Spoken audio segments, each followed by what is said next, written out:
நான் எங்கெல்லாம் அரபில அல் அல் நப்சு சொன்னா நப்சு ஹோல் மொத்தம் அதுல எல்லாமே இருக்கும்.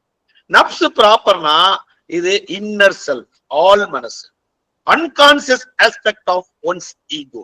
ஒரு நப்சுடைய அன்கான்சியஸ் ஆஸ்பெக்ட் சொல்லலாம்.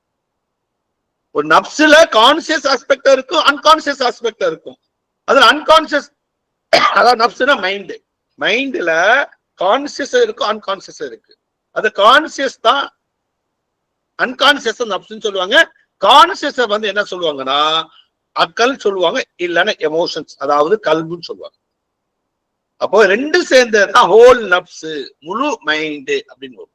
அந்த மைண்டை இயக்குறது ரூஹு. அந்த ரூக்கு எதனுடைய அடிப்படையில் இயங்கும்? அல் கைபு, மறைவான விஷயத்துடைய அடிப்படையில அது இயங்கும். So core inner self that mediate between desire intellect and heart. அதாவது அறிவு, அதாவது நப்சுக்கு இது எப்படி இருக்குன்னா நப்சு, அக்கல், அல் கைபு, கல்பு, இது மூணுக்கு நடுவுல மீடியேட் பண்ணிட்டு இருக்கும் அது. So central hub connecting with கல்பு அக்கல் த்ரூ ரூஹ். இந்த இடத்துல பார்த்த மாதிரி இந்த நப்சு தான் நப்சு, நப்சு ப்ராப்பர் சொல்றது.